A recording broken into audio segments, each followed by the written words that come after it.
Hello students. Last class में हमने पढ़ा था कि एसिड्स कैसे रिएक्ट कर रहे हैं और इलेक्ट्रिसिटी कैसे कंडक्ट हो रही है और एसिड्स कैसे आयोनाइज हो रहे हैं। ठीक है, इलेक्ट्रिसिटी कौन कौन कंडक्ट करा रहा है, क्या HCl, क्या ग्लूकोज कंडक्ट करा रहा है, ये सब हमने लास्ट क्लास में पढ़ लिया था। अब उसके कुछ कुछ कॉन्सेप्ट हम यहाँ पर भी अप्लाई करेंगे। आज जो टॉपिक हम पढ़ेंगे, let's dive into the topic. क्या कह रहा है? ये कह रहा है कि क्या होता है जब एसिड को हम पानी में डिसॉल्व करें।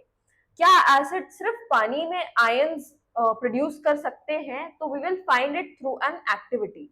तो हमने यहाँ पर दो चीजें ली है। क्या क्या? एक कॉन्सेंट्रेटेड सल्फ्यूरिक एसिड लिया है और हमने सॉलिड NaCl लिया है। ठीक है, सॉलिड।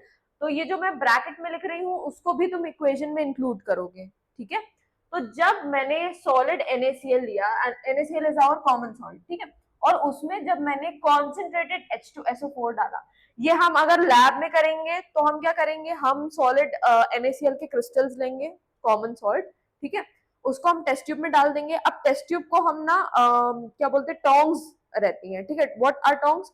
वो मेटल की एक ऐसे एक्सटेंशन रहता है, ठीक है। तो उससे आप क्या कर सकते हो, टोंग से जब आप टेस्ट ट्यूब को होल्ड करोगे तो ये है आपका टेस्ट ट्यूब और ये है टोंग्स का हैंडल, मतलब ये क्या आपके हाथ से दूर रहेगा टेस्ट ट्यूब। अब आप क्या करोगे, बहुत ही केयरफुली या किसी टीचर के सुपरविजन में ग्लव्स पहन के अपने क्या बोलते हैं कॉन्सेंट्रेटेड H2SO4 के वेसल से ड्रॉपर यूज करके उससे H2SO4 की कुछ ड्रॉप्स निकालोगे और उस टेस्ट ट्यूब में डालोगे धीरे धीरे along the walls of the test tube. ठीक है, अब क्या होएगा, जब ये दोनों मिक्स हो जाएंगे तो एक ये कंपाउंड बनेगा, इसको हम कहते हैं सोडियम हाइड्रोजन सल्फेट या सोडियम बाइसल्फेट। ठीक है, और प्रोड्यूस होएगी HCl गैस। ठीक है, और क्या प्रोड्यूस होएगी, HCl गैस प्रोड्यूस होएगी। अब हम इस टेस्ट ट्यूब के माउथ के पास एक ड्राई ब्लू लिटमस पेपर लाएंगे। क्या लाएंगे हम? ड्राई ब्लू लिटमस पेपर लाएंगे और हम देखो, एक तो हमने ये ले लिया, दूसरा हमारा रहेगा wet blue litmus paper. Wet blue litmus paper, ठीक है, दो चीजें ले ली हमने। अब ये जो HCl गैस है हम उसको दोनों से टेस्ट करेंगे। ओके, तो यहां पर बेटा it will show no change in colour. ठीक है, there will be no change in colour when you will use dry blue litmus paper. Colour change कहां पे होएगा? यहां पर। ठीक है, wet blue litmus paper changes to what color? Blue litmus paper will change to what color? Okay, red. Good. It will change to red. ठीक है, अब आप मुझसे पूछोगे कि मैम ऐसा क्यों हो रहा है, ये सूखा सूखा था और ये तो वेट था हमारा लिटमस पेपर, इसको हमने पानी में डिप करके वेट कर दिया था। ओके, गीला कर दिया था हमने इस लिटमस पेपर को, तो इसमें कलर चेंज हो गया। तो मुझसे पूछोगे अगर आपकी ऐसा क्यों हो रहा है, तो इसका आंसर है कि जो हमारे एसिड रहते हैं ना, acids ionize only in the presence of last class में मैंने बताया था ये कि आयोनाइजेशन कब होता है, कंडीशन रहती है उसकी, कब होता है, कब, क्या हो, जब हमारे पास आयोनाइजेशन कब होगा?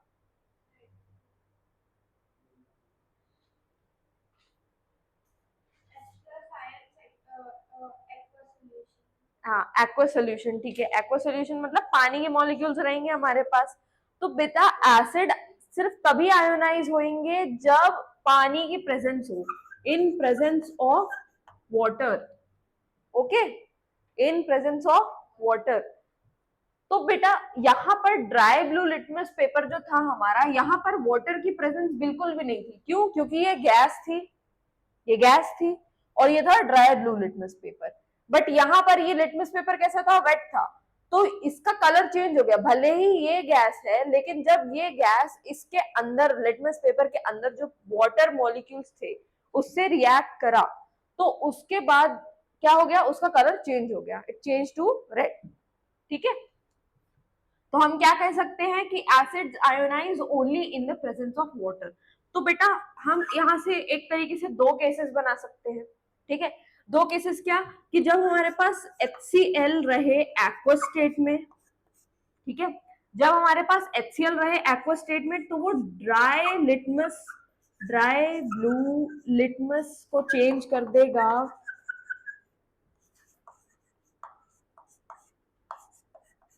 रेड में। ठीक है, ये पहला केस हो गया।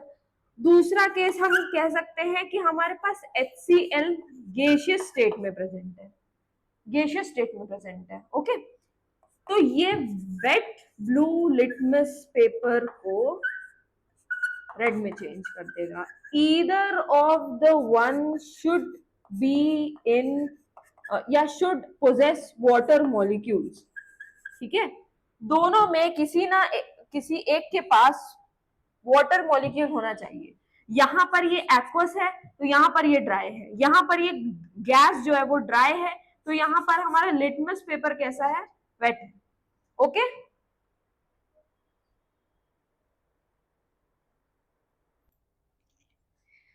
सुनो यहां पर देखो कि मैंने क्या बोला, मैंने बोला acids ionise only in the presence of water. ठीक है, ये बोला मैंने। तो मतलब जब यहां पर पानी की प्रेजेंस थी इधर पे और इधर पे, तभी HCl आयोनाइज हुआ और क्या उसने H प्लस आयन बनाए। पर यहां पर अगर मैं आपको रिएक्शन के थ्रू दिखाऊं तो हुआ क्या कि ये जो HCl है, ठीक है, हमारा जो गैसियस HCl था, तो इसने क्या किया, ये जो वेट ब्लू लिटमस पेपर के अंदर वाटर के मॉलिक्यूल्स थे उनसे कंबाइन कर लिया। ठीक है, ओके, ये इंपॉर्टेंट है। ठीक है, ये इंपॉर्टेंट है, इसको समझना। क्या बोला मैंने, मैंने बोला जो गैसियस HCl वहां पर प्रोड्यूस हुआ है वो हमारे वेट ब्लू लिटमस पेपर के वाटर मॉलिक्यूल से कंबाइन होकर उसने बना लिए हैं आयंस, ये वाले और ये वाले। ठीक है, क्लोरीन का आयन वहां पे गया है। अब सुनो ये H3O प्लस क्या है, तो मैं आपको बताऊंगी कि इसको हम ना हाइड्रोनियम आयंस कहते हैं। ठीक है, हाइड्रोनियम आयन क्या कहते हैं हम, यस। अब ये बना कैसे, तो देखो वाटर के मॉलिक्यूल में H2O रहता है, इसमें अगर एक H और ऐड कर दिया तो क्या बन जाएगा, H3O पॉजिटिव। मतलब बेसिकली मैं ऐसे भी लिख सकती हूँ इसको कि H2O plus H plus gives H3O plus. ठीक है, अब क्या होता है बेटा, जो H प्लस रहते हैं ना वो बहुत ज्यादा अनस्टेबल रहते हैं। ठीक है, तो वो क्या करते हैं कि पानी से तुरंत कंबाइन कर लेते हैं और हाइड्रोनियम आयन बना लेते हैं। ठीक है, यही hydronium ion is responsible for the acidic character of any acid in aqua solution. ठीक है, तो हम अभी तक पढ़ते आ रहे थे कि H प्लस के कारण हो रहा है, बट क्योंकि मैंने बताया अभी आपको कि H प्लस क्या है, अनस्टेबल है। ठीक है, H प्लस रहकर नहीं एग्जिस्ट कर सकता, पानी के साथ तुरंत कंबाइन हो जाता है और क्या बना लेता है, हाइड्रोनियम आयन बना लेता है। ठीक है, this hydronium ion is responsible for the acidic character. ठीक है, ओके। तो यहां पर क्या हो रहा है कि जब हमारे पास HCl एक्वस फॉर्म में है तो इसके अंदर जो वाटर मॉलिक्यूल है they are combining with dry blue litmus paper. Dry blue litmus paper डाला मैंने HCl एसिड में। ठीक है, कैसा, लिक्विड मतलब एक्वस फॉर्म में।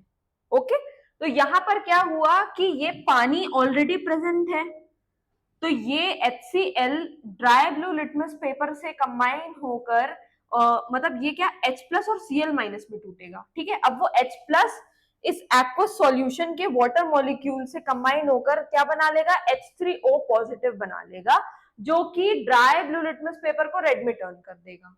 ठीक है, और बाकी ये वाला मैंने आपको ऑलरेडी समझा दिया है यहाँ नीचे। ठीक,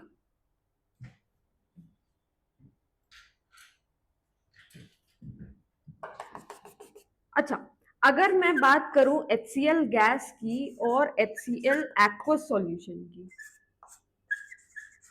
ठीक है, या एक्वस फॉर्म में, तो बेटा ये एसिडिक नहीं है, ठीक है, this is not acidic and this is acidic. क्यों? इसका रीजन क्या है? तो जो ड्राई HCl गैस रहती है वो आयंस प्रोड्यूस नहीं कर रही है, तो एसिडिक भी नहीं रहेगी। आयंस कौन सी? हाइड्रोजन आयन प्रोड्यूस नहीं कर रही है, तो एसिडिक भी नहीं रहेगी। ओके, तो यहां पर लिख दो कि no ions produce, no ions produced,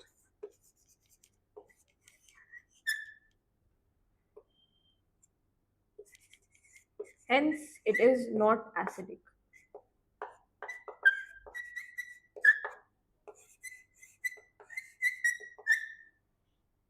अच्छा, बात आई HCl एक्वस सॉल्यूशन की, तो बेटा ये एसिडिक क्यों है? क्योंकि जो वाटर है, क्योंकि जो वाटर है it helps to form ions, ठीक है। कौन से आयंस? H3O पॉजिटिव आयन, मतलब hydronium ions. Okay, hydronium ion के बारे में मैंने क्या बताया आपको कि they are responsible for imparting acidic character to acids, ठीक है, responsible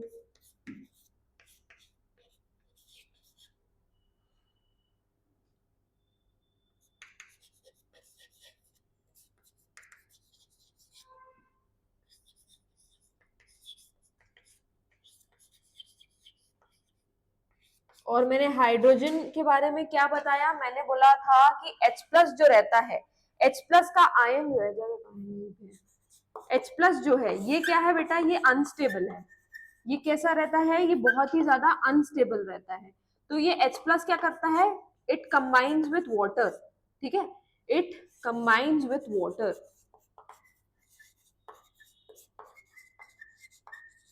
combines with water to give H3O plus, okay, to give H3O positive।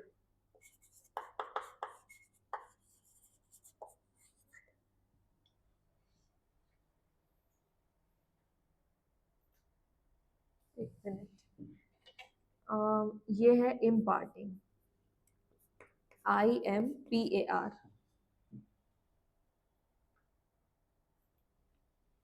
अब हम देखेंगे, जैसे हमने एसिड्स के बारे में देखा कि क्या होता है कि जब हम एसिड को डिसॉल्व कर रहे हैं वाटर में, तो सिमिलरली हम बेस के केस में ये देखेंगे। तो अगर कुछ बेसिस के एग्जांपल मैं लूं, जैसे कि सोडियम हाइड्रोक्साइड हो गया हमारे पास पोटेशियम हाइड्रोक्साइड हो गया, कैल्शियम हाइड्रोक्साइड हो गया, ठीक है। अच्छा, तो ये सब क्या है? ये सब हमारे बेसिस है, ठीक है। अच्छा,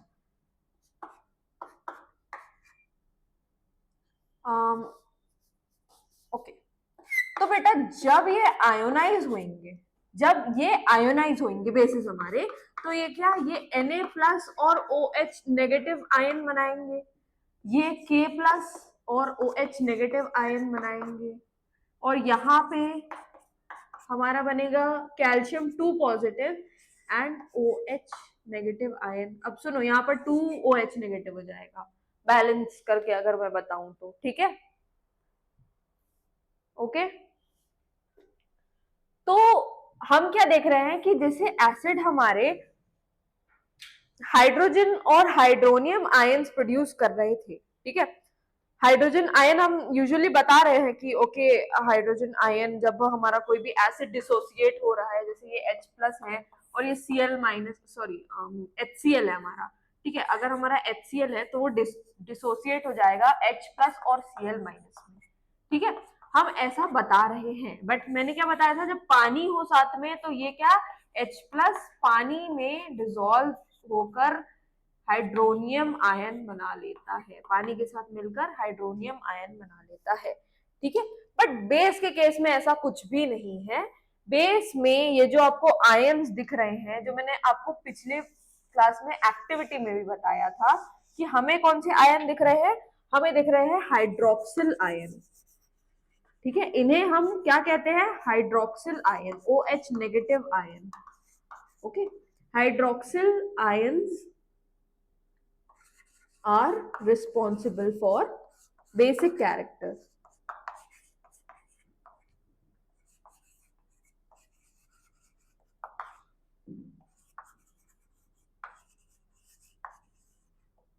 ठीक है, hydroxyl ion are responsible for basic character.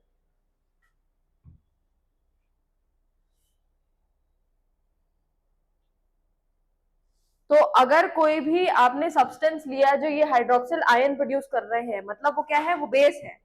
Okay. अब अगर मैं आपको बताऊं कि व्हाट आर एल्कलीज, ठीक है, एल्कलीज के बारे में बात करते हैं अपन.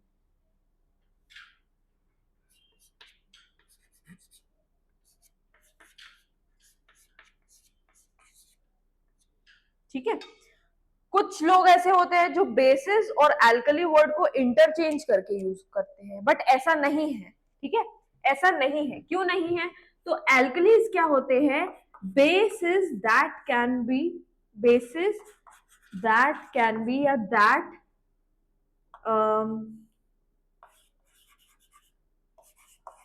dissolved in water. ठीक है, dissolved in water, या मैं कह सकती हूं वाटर सॉल्युबल बेसिस. ठीक है, और water soluble bases are known as alkalis. ठीक है, water soluble bases are known as alkalis. ठीक है,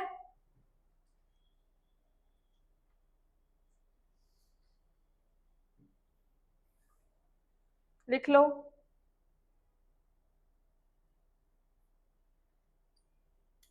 अगर मैं कुछ एग्जाम्पल्स दूं आपको, ठीक है, अगर अपन एल्कलीज के कुछ एग्जाम्पल्स कंसिडर करें, तो बेटा एक तो हो गया आपका NaOH, एक हो गया आपका KOH, एक हो गया ये अमोनियम हाइड्रोक्साइड. स्टार्ट में मैंने बताया था. अच्छा, जो हमारा कैल्शियम हाइड्रोक्साइड है ना, ये वाला, ये कैसा है? ये स्लाइटली सॉल्युबल है. ठीक है, कैसा है ये? स्लाइटली सॉल्युबल है.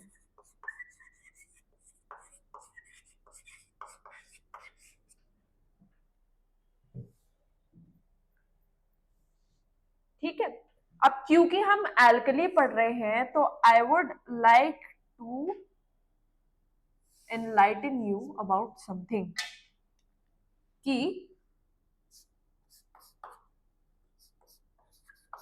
all alkalis are bases, but all bases are not alkalis. ठीक है, all alkalis are bases but all bases are not alkali. कुछ ऐसे alkali होते हैं जो पानी में डिसॉल्व नहीं किए जा सकते. ठीक है, तो उन्हें हम बेस तो बोलेंगे, ठीक है, बट हम उन्हें एल्कली नहीं बोल सकते.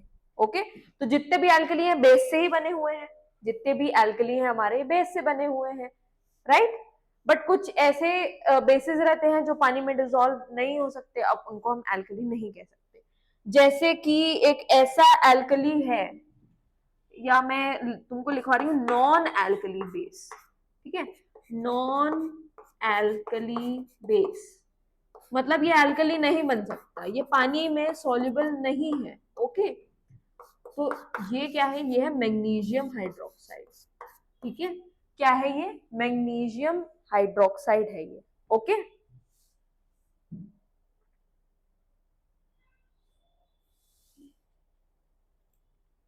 अब हम एक बार देख लेते हैं फिर से कि what happens in neutralisation reaction.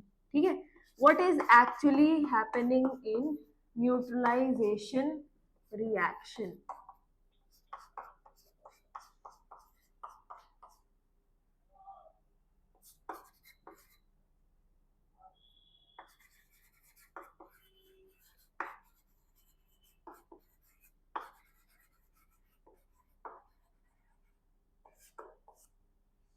ठीक है, तो अगर हम अपना क्लासिक न्यूट्रलाइजेशन रिएक्शन का एग्जांपल ले, HCl हो गया और क्या हो गया, NaOH हो गया।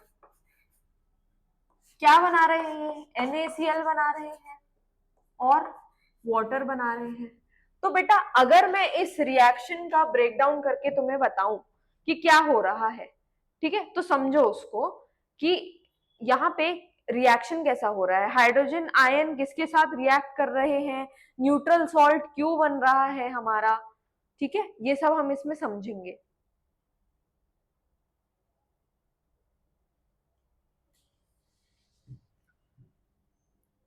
देखो यहां पर क्या हो रहा है, ये HCl टूटेगा H प्लस और Cl माइनस आयन में, ठीक है, ये HCl टूटेगा H प्लस और Cl माइनस आयन में, ठीक है।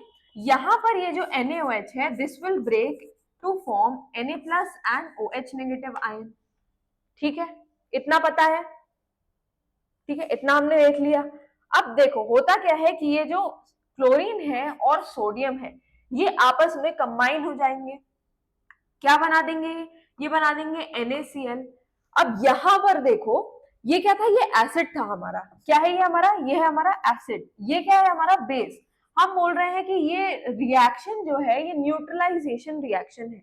क्यों, क्योंकि देखो यहाँ पर हो क्या रहा है, यहाँ पर H प्लस प्रोड्यूस हो रहे हैं, किसके कारण, एसिड के कारण, और बेस के कारण OH नेगेटिव प्रोड्यूस हो रहा है, ठीक है।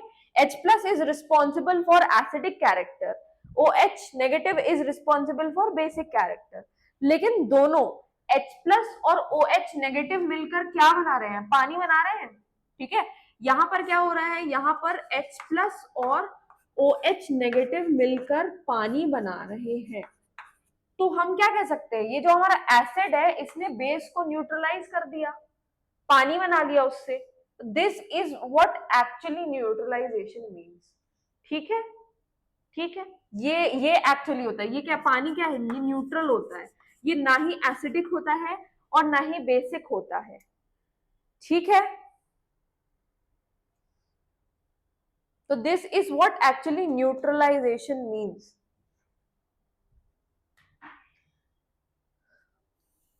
अच्छा, एक छोटा सा टॉपिक और बिफोर वी रैप अप।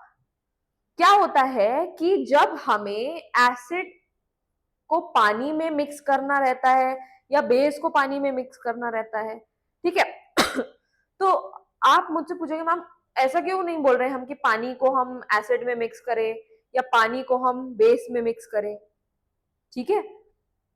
तो बेटा क्या होता है कि अगर हम एसिड पोर करेंगे, ठीक है, डायरेक्टली पानी में एसिड हमने पोर कर दिया तो अगर हमने डायरेक्टली पानी में एसिड या बेस पोर कर दिया तो that will be a highly exothermic reaction, ठीक है। कैसे, मैं बताती हूँ। तो हम क्या कर रहे हैं, हम एक तरीके से एक अपैरेटस लिया है हमने, ठीक है, हमने एक बड़ा सा बीकर लिया है या एक वेसल ली है ग्लास की, उसमें हमने क्या किया है, हमने खूब सारा पानी रखा है, ठीक है। अब हम क्या कर रहे हैं, ग्लास रॉड हमने रखी, ग्लास रॉड मतलब ग्लास की रॉड, ठीक है, ग्लास की रॉड हमने साइड में रखी, बीकर में ही पानी में ही हमने रख दी, जैसे हम स्पून रखते हैं ना किसी भी वेसल में कंटेनर में, वैसे। अब क्या किया हमने उस ग्लास रॉड, या हमने अगर हमारे पास ग्लास रॉड नहीं है तो हम बीकर के साइड में with the help of a dropper drop by drop acid या बेस मिक्स करेंगे, ठीक है, उस बीकर में। अब क्या होगा, हम उस बीकर को टच करके देखेंगे तो वो बीकर ना स्लाइटली वार्म लगेगा, ठीक है। तो इससे हमें क्या पता चलता है कि जब हम एसिड या बेस को वाटर में मिक्स करते हैं तो ये रिएक्शन कैसा है, एक्सोथर्मिक रिएक्शन है, ठीक है, एक्सोथर्मिक रिएक्शन है। अच्छा, बट अगर मैंने इसका जस्ट उल्टा कर दिया, जो कि मैं अभी थोड़ी देर पहले बोल रही हूँ कि अगर मैंने इसका जस्ट उल्टा कर दिया कि मैंने पानी में एसिड को उड़ेल दिया, ठीक है, डायरेक्ट ऐसे ड्रॉप बाय ड्रॉप नहीं डाला, मैंने उल्टा कर दिया, या फिर मैंने एसिड में पानी डाल दिया, ठीक है, that will be a very highly exothermic reaction. क्या क्या हो सकता है उससे, जो एसिड है वो स्प्लैश कर सकता है, ठीक है, it can cause severe burning, ठीक है, to the one who is experimenting this. और क्या हो सकता है, उससे बर्न्स हो सकते हैं बहुत ज्यादा, ठीक है, ये सब ओके। और क्या हो सकता है कि जिस बीकर में बेटा आप ये एक्सपेरिमेंट कर रहे हो, इट माइट बी पॉसिबल कि वो ही ब्रेक हो जाए, ठीक है, वो अपैरेटस ब्रेक हो जाए तो क्या होएगा, क्योंकि इतना एक्सोथर्मिक है तो अपैरेटस ब्रेक हो जाएगा। अब क्या होएगा, जो कांच के पीसेस है वो भी लग सकते हैं, तो इट इज वेरी, क्या बोलूं मैं, फेटल। ठीक है, तो ऐसी हरकतें नहीं करने का।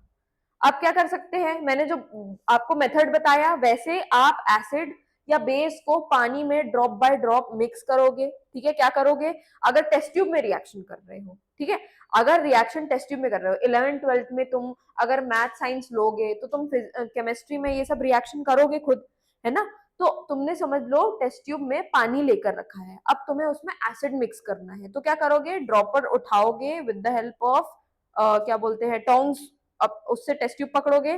ग्लव्स होने चाहिए, if you are handling a concentrated acid या बेस तो ग्लव्स पहनना जरूरी है ताकि आप अपने हाथों को बचा सको। ठीक है, अब क्या करोगे, आप अपने ड्रॉपर से एसिड या बेस को लिया, ठीक है, और टेस्ट ट्यूब की जो वॉल है उसके साइड में धीरे धीरे ड्रॉप बाय ड्रॉप एसिड को मिक्स करोगे। ठीक है, अब आप टेस्ट ट्यूब को भी अगर छुओगे ना तो वो भी आपको बहुत ज्यादा गर्म लगेगा। ओके, तो ये क्या है, ये रिएक्शन क्या है, हाईली एक्सोथर्मिक रिएक्शन है। ठीक है, तो क्या रहता है कि कुछ कुछ लैबोरेटरीज में जो कॉन्सेंट्रेटेड एसिड रहते हैं, जैसे concentrated HCl, nitric acid, sulphuric acid, ये सब जो रहते हैं, या कॉन्सेंट्रेटेड बेसिस हो गए हमारे जैसे कि सोडियम हाइड्रोक्साइड, पोटेशियम हाइड्रोक्साइड, तो उनके ऊपर वार्निंग लेबल लगा रहता है। ठीक है, कि इट कैन कॉज बर्न, या हमारी जो स्किन है करोड करोड हो जाएगी, जैसे मेटल्स करोड होते हैं ना, वैसे हमारी स्किन पे भी बहुत ज्यादा बुरा इफेक्ट पड़ सकता है। तो हम ग्लव्स के बिना ये सब कॉन्सेंट्रेटेड एसिड या बेसिस को उससे हम मतलब खिलवाड़ ना करें। ठीक है, ग्लव्स के बिना। अच्छा, अब हो क्या रहा है, ये एक्सोथर्मिक रिएक्शन क्यों हो रहा है, तो जब भी एसिड या बेस का मॉलिक्यूल जो है वो पानी में जाएगा तो डिसोसिएट होएगा। ठीक है, डिसोसिएट होएगा तो बेटा इसके जो आयन बनेंगे, अच्छा सुनो, क्या होएगा, H+ या Cl- जो हमारा बन रहा है, ये हमारा H+, ये हमारा Cl-, ये Na+ है, ये OH- है। ठीक है, तो एसिड अगर हमने पानी में डाला, बेस अगर हमने पानी में डाला, ये आयन बन रहे हैं। अब जो पानी के मॉलिक्यूल्स ऑलरेडी प्रेजेंट हैं वो क्या करेंगे, वो इन मॉलिक्यूल्स को घेर लेंगे। ठीक है, ये जो आपके आयंस एंटर किए हैं, आयोनाइज हुए हैं पानी में आकर, वाटर के मॉलिक्यूल्स क्या करेंगे, उन्हें सराउंड कर लेंगे। अब इमेजिन करो कि तुमने कोई मूवी देखी, ठीक है, उसमें क्या हुआ कि एक हीरो एंटर हुआ और जितने भी दुश्मन है उन्होंने उसको सराउंड कर लिया। ठीक है, चारों तरफ से घेर लिया है हमने आपको। अच्छा, अब क्या होएगा कि अब मारधाड़ चालू होएगी, अब मारधाड़ में हीट प्रोड्यूस होएगी कि नहीं। ठीक है, तो सेम यहाँ पे होता है। ओके, सेम यहाँ पर भी हो रहा है। तो वैसे ही याद रखना कि अब हीट प्रोड्यूस होगी तो रिएक्शन कैसा रहेगा, एक्सोथर्मिक, राइट। ठीक है, समझ गए हो। ओके, तो इसलिए जो भी कॉन्सेंट्रेटेड एसिड या बेस है उसको केयरफुली हैंडल करना चाहिए। ओके, अब आप जा सकते हैं, बाय बाय। आज का सेशन यहीं पे खत्म होता है। टेक केयर, मस्ती करते रहो, पढ़ाई करते रहो, बाय बाय।